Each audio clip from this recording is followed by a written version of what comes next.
Totally. Yeah. No, that was nice of you. I'm excited. I mean, sometimes the Q&As are really the best because it gets to the heart of what that person's really struggling with. And, we all have different struggles. So that's nice of you. Well, I am super excited to have Kayla on. If you guys don't know who she is, definitely follow. I sent you her Instagram in the text thread earlier. She's one of my favorite oil accounts to follow. I have been for years. And we got a little bit closer knowing each other through Facebook DMs because we did Founders last year together. And she also is in that. So it's been really great getting to know her. And I just thought she could share some words of wisdom for you. She worked through all of growing her doTERRA business. And I feel like that's a different perspective than a lot of people. And then she went from diamond, and then you hit blue diamond. How many months ago? Was it 6 months? Was it last year? November. November. Yeah. So Okay. So yeah. 5 months ago. And then you also have an international leg too. And so she's very intriguing to learn about. But we're going to have her share about today also like what happens when like you do hit those pitfalls, or like you hit on BOGO month and then you don't hit it the next month, and how to move forward and how to pivot. Because I feel like pivoting in this business is literally the number one thing to success if you can learn how to pivot and grow amongst all the changes. And she's shaking her head yes, so she agrees too. So I'm going to turn it over to her, and there you go. Thank you so much again for joining us. Yeah, and thank you for being flexible about last week. When Oh. I messaged you, I was like doing okay, but like I didn't feel great. But by that night, yeah, I would not have been good. Okay, I good. I canceled everything on Tuesday Oh, and like didn't get out of bed. So it happens. it does. But yeah, like Melody said, I hit Blue Diamond in November, which was really exciting. It's quite a lot of moving pieces.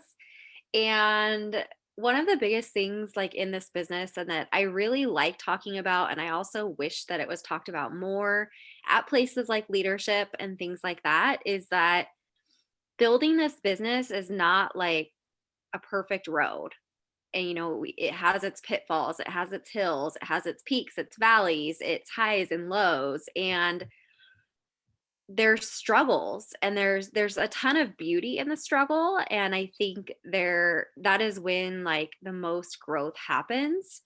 But what I see a lot of the time, and I see this in my own organization, is that people want it to be easier, and they don't want to go through the struggle sometimes, and they don't want to move through that mindset block or put that time into figuring out a new way to do it, and then they don't find success, and they just think, oh, it wasn't for me.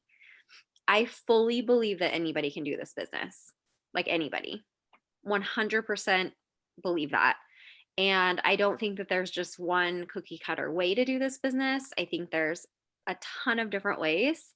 And part of it is one, finding the space you like to show up in and the way you like to show up, because it needs to be aligned with what you love and what lights you up.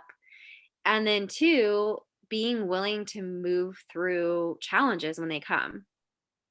And I think that what we often see, like if I'm being completely transparent, if you go into like, the different leader groups, or you go to leadership or convention and you hear from people on stage, the literal social media version of their life. And sometimes, you get that occasional speaker where they talk about like, I had two legs fall apart, or I had someone straight up quit on me, or this happened or that happened. But a lot of times you're getting like the beautiful polished version of, I'm making this much money and it's wonderful, and I have all these builders coming out of the woodwork, and they're all enrolling people and it's amazing. And a lot of times I just want to call BS. I really do, because I feel like I don't I don't think anybody's like has perfect structure. I don't think that anybody has not struggled. I mean, I think occasionally people get lucky, right? There's a little bit of luck that comes in, but I think that the majority of us that, have stuck around in doTERRA, it's not because it's been easy. It's because we love it. And two, we know a bigger vision, right? We have that bigger why of why we're here, or we've seen other people move to these ranks and we know it's possible. So we just have to find that way for ourselves. So Melody had asked me to talk about like what are some barriers or pitfalls or things that I've run into doing this business for the last 5+ years. And it's really interesting because I feel that at every level, it's something different, right? So there's kind of two things that are going on. There's like structural things and things going on in your business. And then there's that mindset piece and like your limiting beliefs. And so as you move from each rank, you're going through something else, whether it's a money block of like, I can't make that much money. Like, does that make me selfish? Whatever that story is for you, or whether it's, becoming a leader. I don't know about you guys, but I've never been in a leadership position before. Other than, my background is I am a marriage and family therapist. So my biggest like leadership role was like doing clinical supervision with people that were in training, but that feels different to me than like leading a massive team of wellness influencers, right? So there's always that mindset piece that has to be worked on in conjunction with everything else going on. So I think like one of the biggest things that is probably the hardest in doTERRA is having builders quit. That it's hard for a few reasons. One, it can really disrupt your organization and your paycheck, depending on if they let somebody fill their position, if they keep ordering, all of whatever that relationship that is. But two, you feel like, did I do something wrong? Did I not show up for this person well enough? Could I have, taught them better? That kind of thing. Um, and sometimes it's a really big burden to let go of and to think like, are they going to come back? Um, I have a gold leg with an Australian leader and she doesn't build. She found something else that she loves doing. Now, she only found something she loved doing through doing doTERRA. So like that was a major blessing that was the vehicle that led her to what she actually wanted to do in her life. And she's doing like some online coaching kind of business that she really enjoys. And so I'm legitimately very happy for her, but she doesn't build anymore. And she clearly communicated that to me, but she does her order, which really helps. I had to make the hard decision. Do I abandon that leg? A lot of the people were mine. So not abandon them, but do I rebuild or do I nurture this leg? Knowing that she's going to keep placing her order. I could probably replace her, but that's a really big leg to replace. And at least I know this person and she communicates with me and she does her order. So I'm scared to put someone in there that might not do their order. Right. Um, so I've decided to leave her there and to keep building it because I have other people underneath. And so it was just too much volume for me to let go of. But it really, really not only kind of hurt me, if I'm being honest, because she wasn't super upfront about it in the beginning. And then two, it made me a little afraid. Are my other builders going to do that? Like when they get frustrated or, things aren't working out for them, are they going to quit? And so there was a little bit of anxiety there of if it can happen with this person, it can happen with anyone, right? And I've had other builders quit, but they weren't, large in my organization. They hadn't enrolled very many people. They hadn't really done much. And I've never had somebody not let me replace them. So that, it was fine. It is what it is. But this was like a big part of my organization. And she actually was silver when she quit. I took the leg to gold when I went blue. Um, but that was my choice, right? Because I wanted to go blue and I knew that was my leg to nurture. And that was my choice to decide to keep nurturing it. And so part of that roadblock was like letting go of the hurt that I felt that she quit. Um, and she didn't tell me right away. And I kind of had a feeling, but she didn't tell me right away. And part of it was that instead of sitting in that energy of, man, she quit. What if all my other builders do this? What am I going to do with this leg? And a lot of people, will say like, oh no, you don't nurture that leg.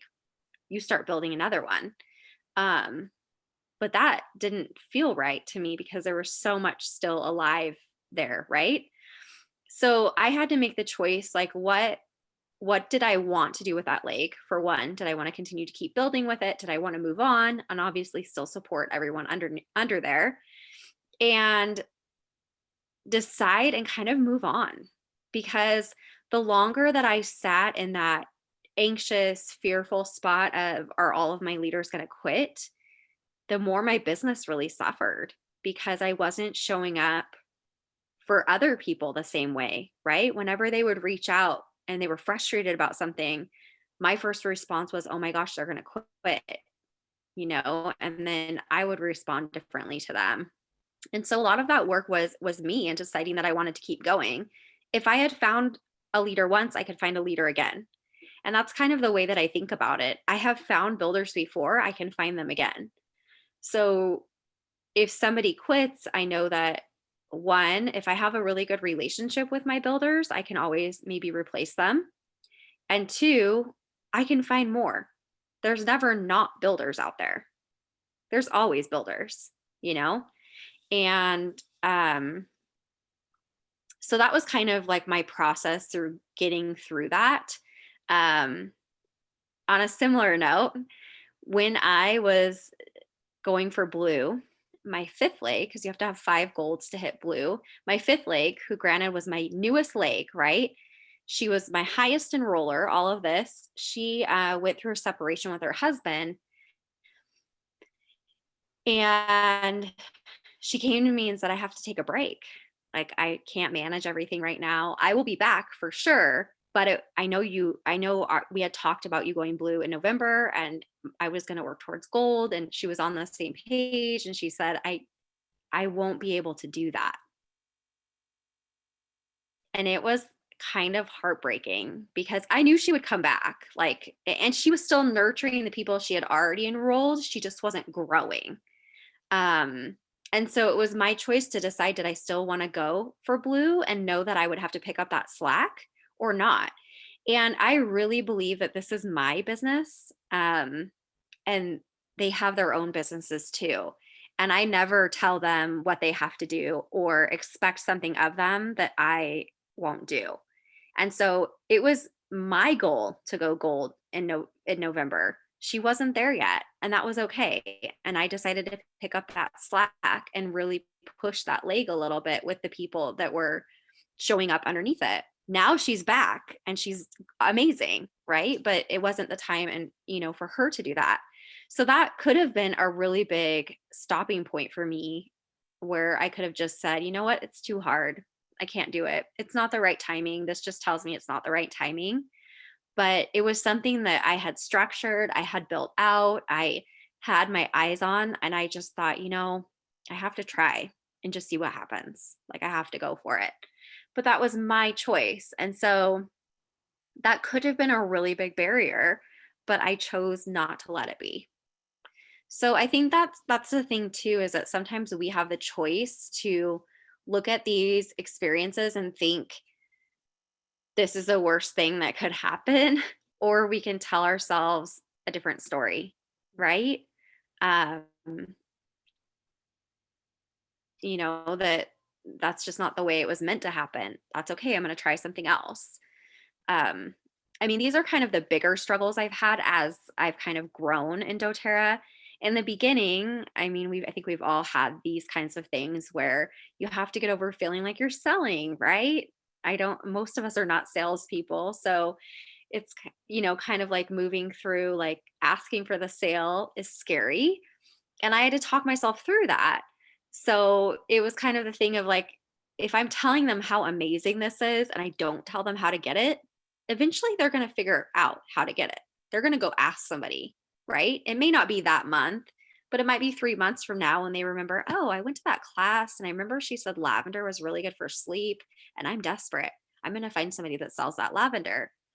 So when I kind of did that little switch in my mindset of like, I'm the messenger and I'm going to be that messenger or somebody else will, it was easier for me to move past that.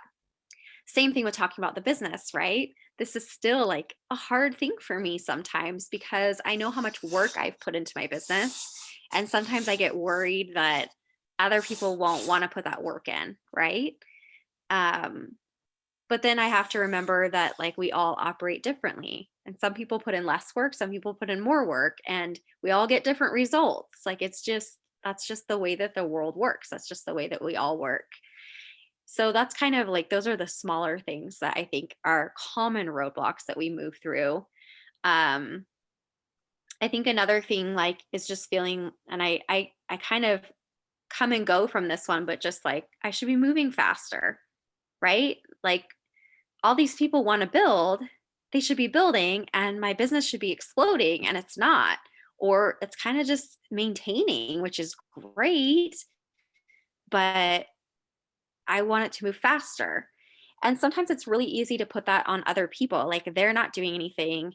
And they're not doing the training, they're not showing up on calls, they're not enrolling anybody, they're not teaching any classes. Like I've given them all the tools, I've, tried to help them, and they're not doing any of those things. And it's easy to be frustrated and just sit in that, and your business won't move.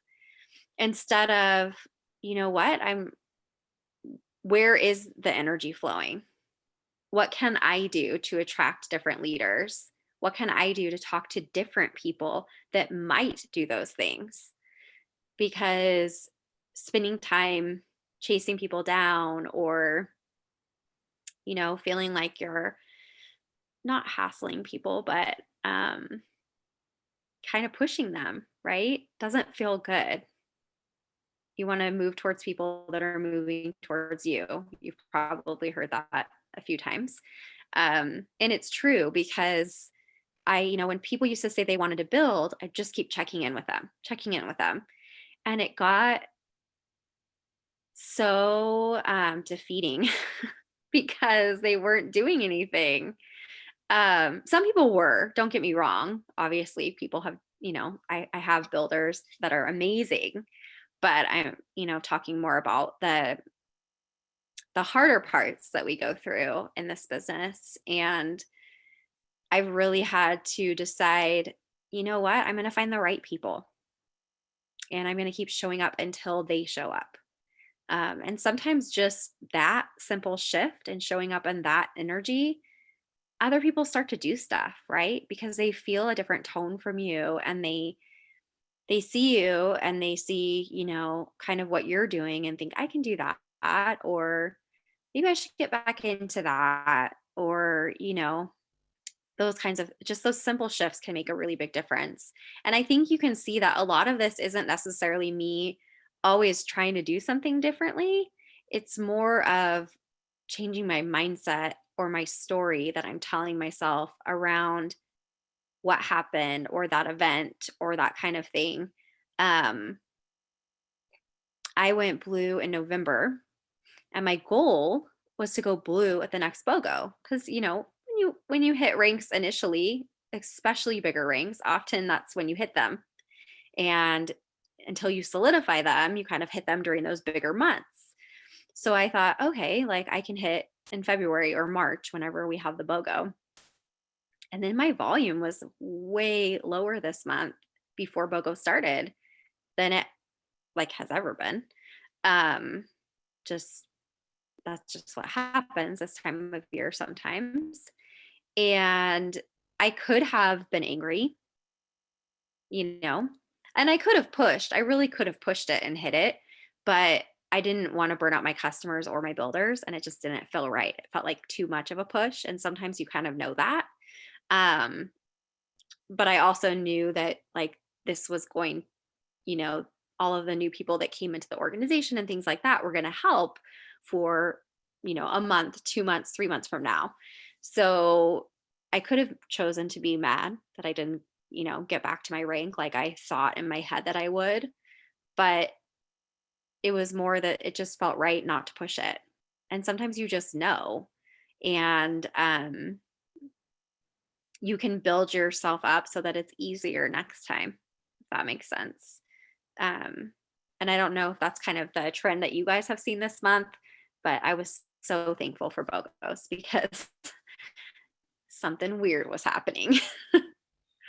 Yeah, I don't know. I don't know what it was, but it was definitely, I've heard this from multiple people that it was just odd before BOGOs. So I was very, very thankful for that boost for sure. Um, I'm trying to think which other ones I wanted to talk about because I kind of mentioned a lot of them, not in depth, but do you guys have Any questions? questions so far? Yeah. Yeah. I mean, I feel like this is like real talk, which a lot of times, like you said, you don't always get. Okay, awesome. Wilma, you want to ask? You can unmute yourself. Hi. Hi. So I'm fairly new to the business, but I'm looking like my main goal right now is to build out the team. I guess in hindsight, is there a vetting process you would have implemented when you were strategically building out your team? I've thought about this a lot because I actually have two of my goals are 3 levels down. And I've had my upline tell me that I need to buy those people out. I need to somehow like delete their accounts or, The get them people, moved. the They people do their above order them, every month. the people above them, People correct? above, Yeah, just so the people above them. you don't understand. So on her main level, her goals are on her top level. They're 3 levels down. So she's saying her upline saying that the people in between her and her goals, she should try to get those people out of their spots and buy them out because those people are making a lot of commission since they have a gold underneath them, and it also messes with her power of $1,500 bonus too. I just wanted to make sure because some people are new, so they might not have known that. But yeah, okay. Yeah. And so I haven't done that because the people that are there at one point were building. And at one point, they helped me reach a new rank.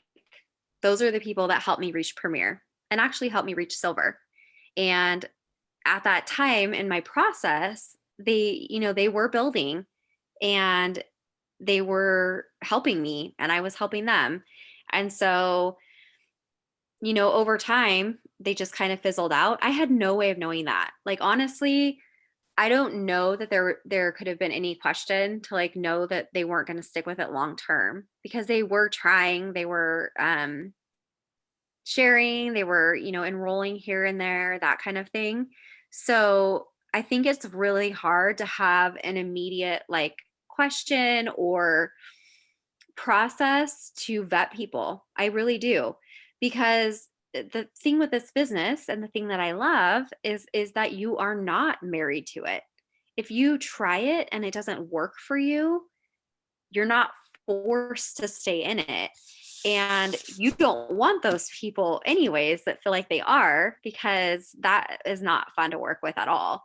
So I think for me, I get a lot of people that say they want to build, and I used to get really, really excited every single time. I'm like, oh my gosh, I can't wait. They're going to be amazing. And now I hold back a lot more where I'm just like, okay, like here's, the first step and I see what they do, right? Because a lot of people don't end up doing anything, and that's okay. They just realize like, oh, I have to talk to people. I don't want to do that. That kind of thing.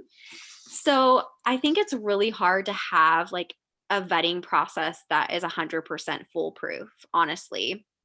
I think you do the best that you can with what you have. And we are so fortunate that doTERRA allows us to switch people out, right? A lot of companies don't. And so we are so fortunate that we do have options, and they've actually changed some things this year that are going to make it easier to put people in those spots where, for instance, if you had enrolled your friend and she was, I'm going to build, I'm so excited. Maybe she enrolls 5 people her first month and you're like, this is great. And then, the next month it's a little less. And then next month, like she's not doing anything, but she has all this volume under her. Maybe you've added to it.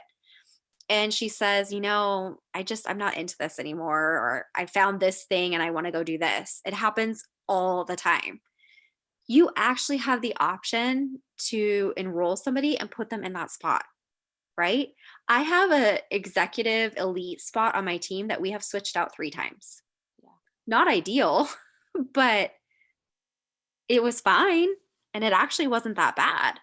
So I think that there's no way to know if somebody 100% is going to stick around forever. Like there's just no guarantees. But what is guaranteed is that you do have options often for moving people in.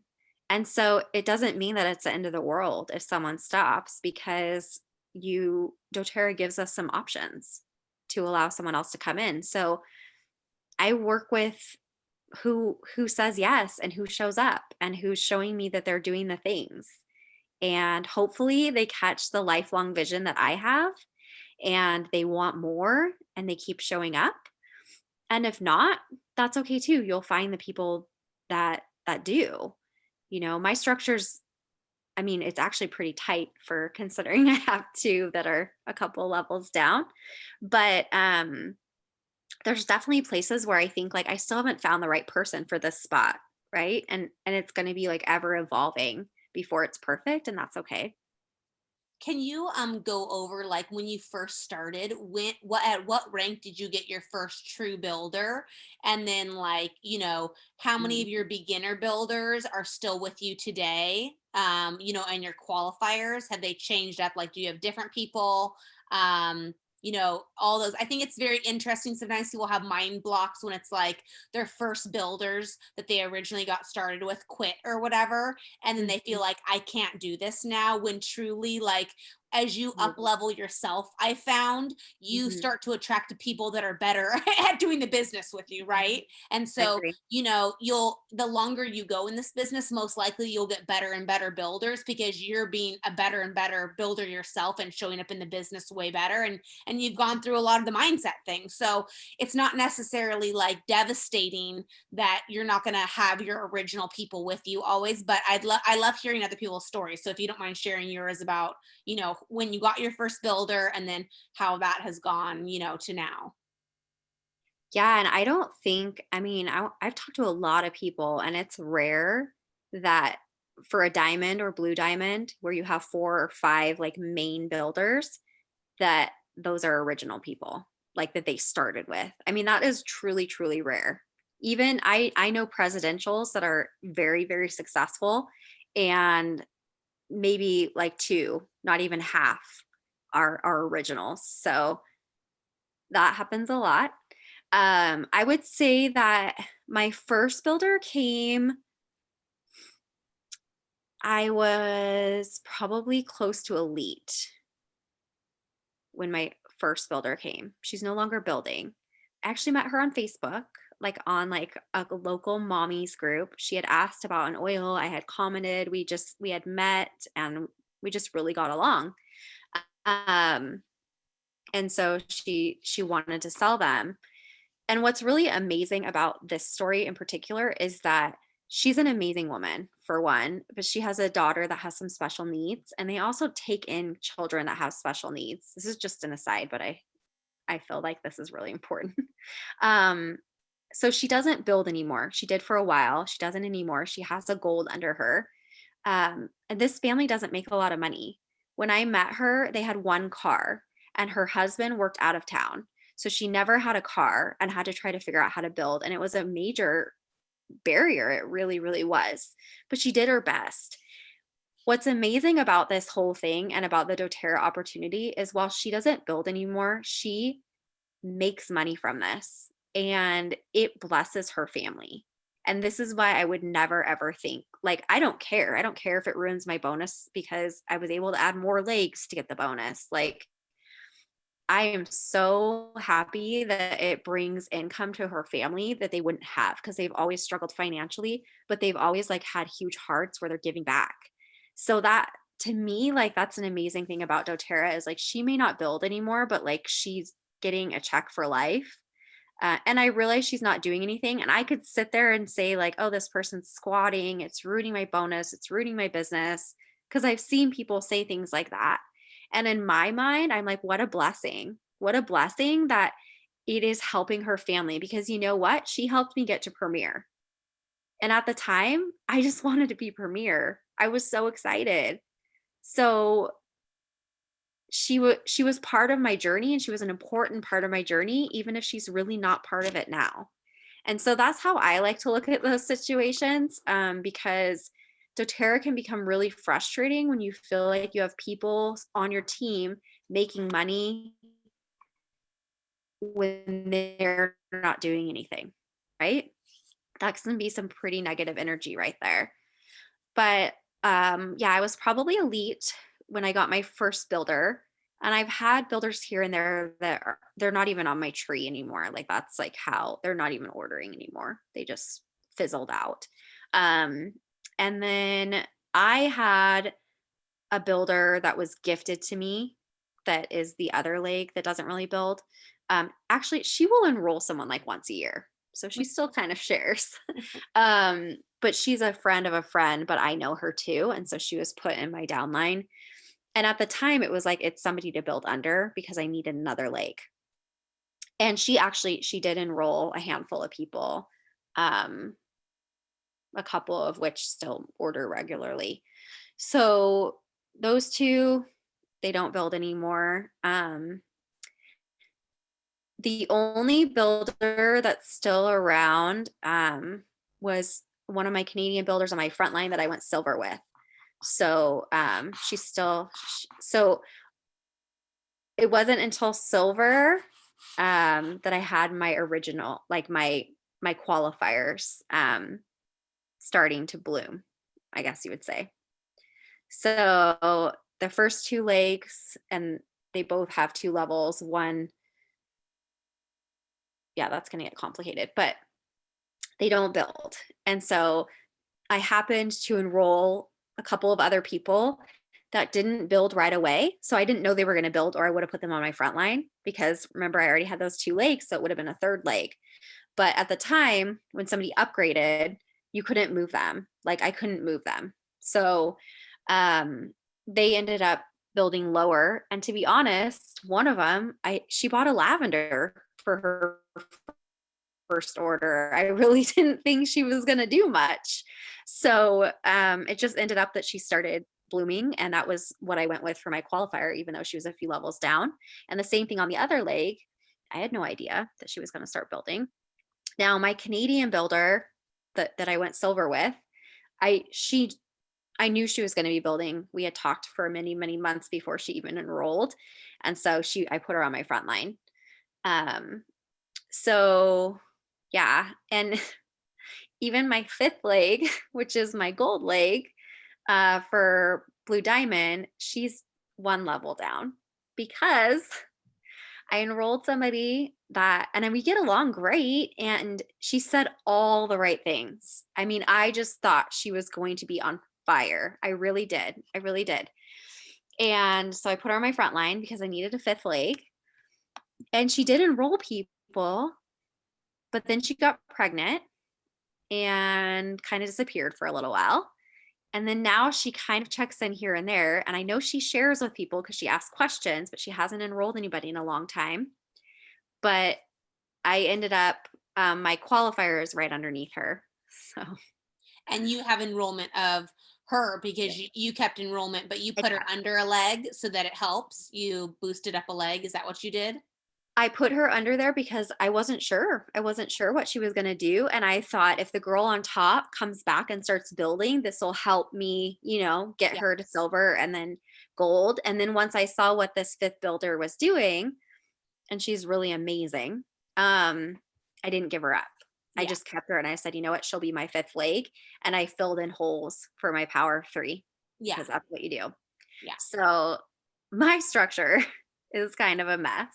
But you can see, that's the amazing thing about doTERRA is like she still makes an amazing paycheck, and she's had to swap out a lot of builders. You know what I mean? Like it's not this perfect fairy tale story, and yet she is a founder. She hit Blue Diamond. She gets her 1,500. I mean, this is what doing the business is. You have to learn how to grow and keep meeting new people and keep sharing and showing up day after day after day if you want to have a consistent, amazing income kind of business. And you've been doing it for 5 years. How many of those years were you working your marriage and family, counseling business? I stopped a year and 3 months ago. So you hit diamond. I was diamond for uh over a year before I quit that job. I know a lot of people on here do work, and then this is sort of off topic, but do you mind giving like your top tips on like what you would say to people that have a full-time job of how in the heck you could do this at the same time and be successful? Yeah, I mean, full disclosure, I worked part-time. Yeah, So, but that's still, I mean, you had kids. but I have two little kids. Yeah, you have And kids so, and part-time. and when I started this business, my first daughter, who is 7 now, was like a toddler. And then I had another one, and I also had a horrible pregnancy, like horrible, like still throwing up the week I had her kind of thing. Um, and I would say, like, for me, I had to be very strategic about planning. So, like, the non negotiables that I knew I had to get done for my business, I had to figure out when I was going to do those. I did a lot after my kids went to sleep um, in the evening. I did a lot on my lunch break. Like, I could do a ton on my lunch break. And I wanted to. Like, I was like, oh, when is my lunch break? So I can go like take care of this stuff because I wanted to. And I also, my parents would take my kids every Friday night. And while most people would be like, I'm going out, I worked. And that's what I wanted to do. Honestly, I really, I love what I do. And so that's what I did. I traded some of my self-care time for that. Um, and of course would, if I needed that self-care time, I would take that instead because that was really important. But I just made sure that I really prioritized it. And also made sure that I had systems in place, like things that I could copy and paste, like, things that were ready to tag people in, for frequently asked questions and things like that, so that I wasn't answering the same thing over and over again and just really utilizing my time better.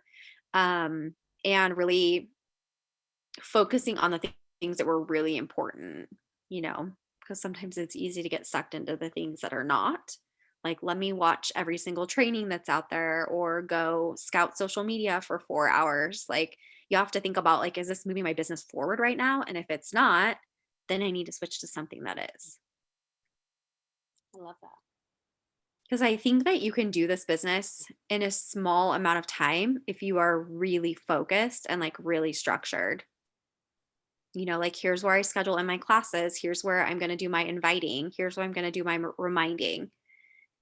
I had also like certain days I did things. Like, Tuesday was a day that I would go through any new enrollments that hadn't scheduled their membership overview, and I would check in with them and try to schedule.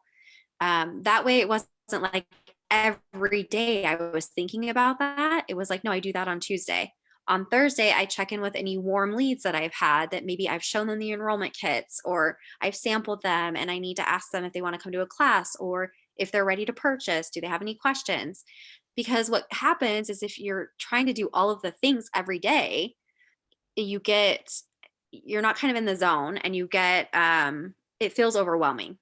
But if you can put it into different like compartments and break it up, it makes it a lot easier. I don't have to do that as much now that I'm doing this full time, right? Because I just know I have time every day set aside where it's like, these are the things I need to get done. But it is really helpful to have certain days that you do things.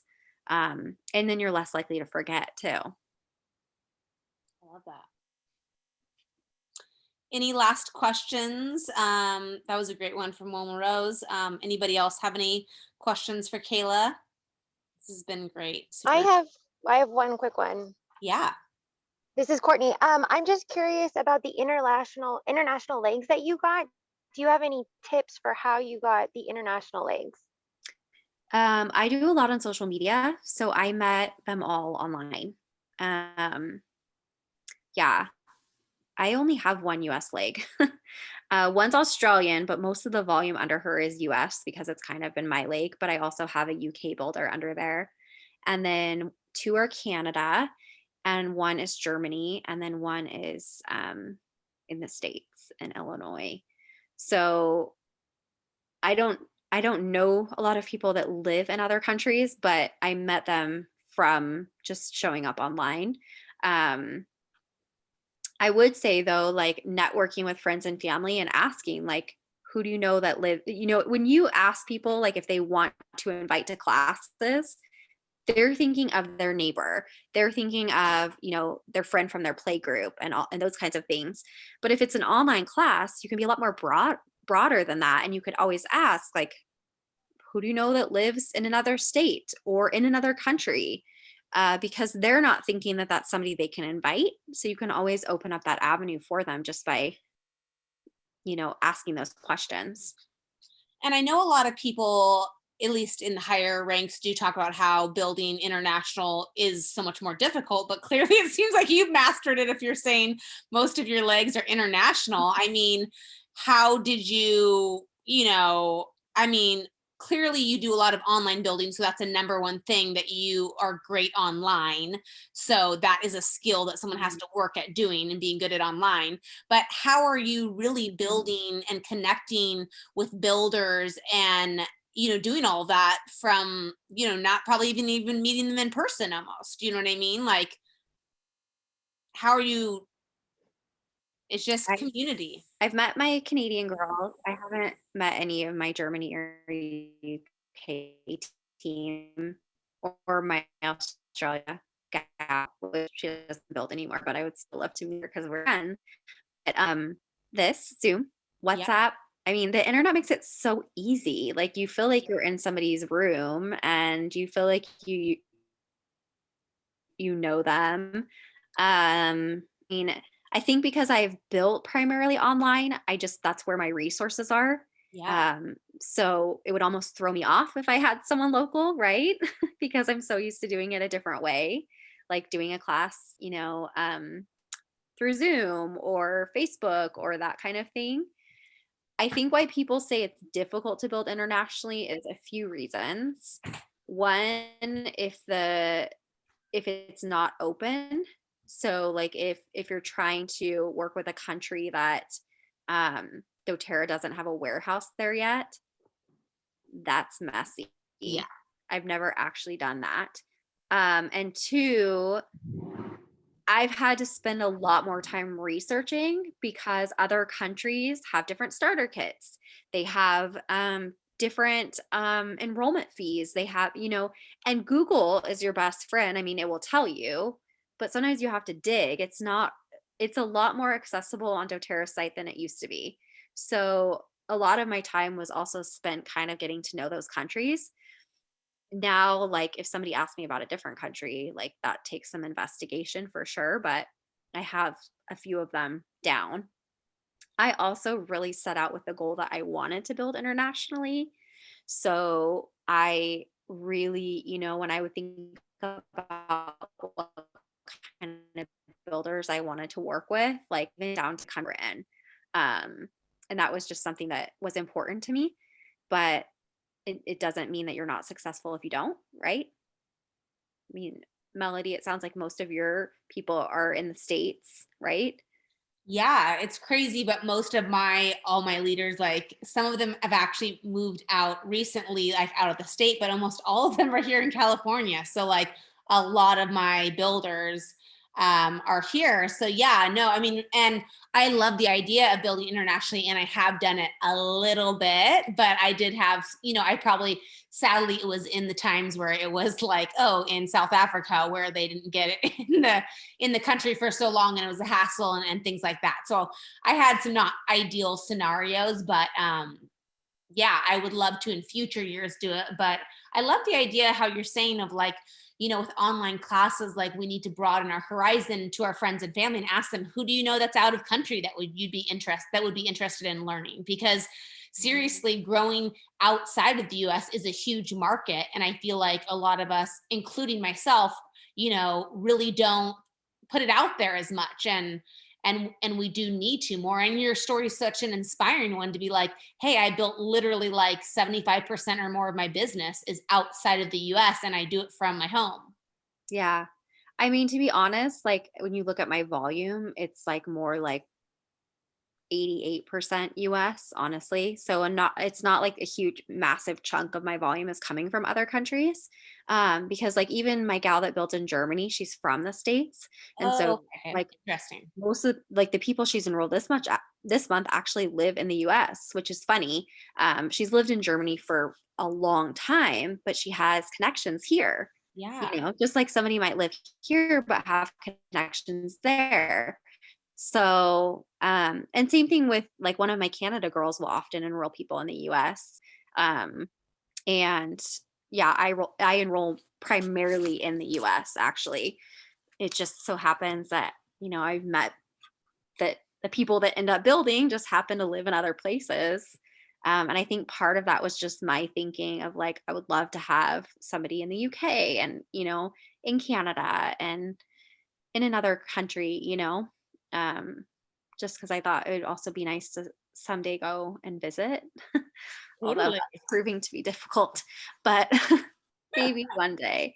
I think the other thing, the other reason why sometimes people say it's hard to build in other countries is um, people get people stolen and I mean, like I hate to say that, but um, Europe is one primarily. Like my fifth leader was almost completely stolen from me. Like another It was bad. doTERRA representative went Yeah. after having her go to build with them. Yeah. And Yes. that's why doTERRA does have such strict rules about people having to wait 6 months or not being able to go into a certain spot if you were at a certain rank, because, although our culture really does preach the, stick with who you're enrolled with and all those kind of things. Yeah, I could see how it could happen more easily in another country. So I think the biggest thing I've run into more so is that it seems to happen more in other countries. Mhm. And so that's been a little bit more of a barrier working with people in other countries is that, you know, um, yeah, it just doesn't, I don't see it happen as much in the United States. And so Yeah. that has been an annoyance, but luckily doTERRA makes it hard to move. Totally. Well, thank you so much. I don't want to take up your whole night, but this was such a blessing. I know everyone's been commenting in the side chat that they really enjoyed this. So thank you so much for your time. Everyone make sure and follow her on Instagram. You can see all the amazing content, which could be a whole nother class. She actually just did a social media class. Her first one. And I'm guessing you're going to be putting it out again soon, probably, that people could join in and do. So you could learn a little bit more on how to connect with people through social media and how to grow it and everything. So yeah, thanks again. And I can't wait to speak for your team.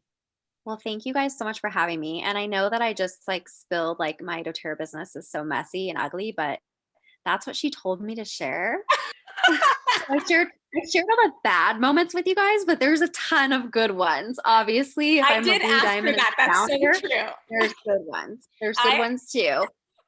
No, it's so true. I mean, I really did want just a real talk because I think sometimes those ones just speak to your heart and your core because we all have some doubts for ourselves and go through hard moments. And we just want to hear someone else that was successful, went through that same pain and misery we might be going through at this time. And I love those stories. So yes, her business is probably oh so beautiful. We'll have her on again and she can tell those moments. But thanks for telling it like it is. You can have things fall apart and still be a blue diamond and still grab a founder spot. Yes. So it's totally possible. It's totally possible. I love that. I think that's the part that I like hearing is like both sides of the story, Yes. that there's good and there's bad. Totally. And the good always outweighs the bad. Yeah. Well, thank you for having me on. I appreciate it. Yeah, it was so great. All right. Thanks, everyone. I will follow up with you with the recording. And thanks again, Kayla. Thanks. All right. Bye. Bye.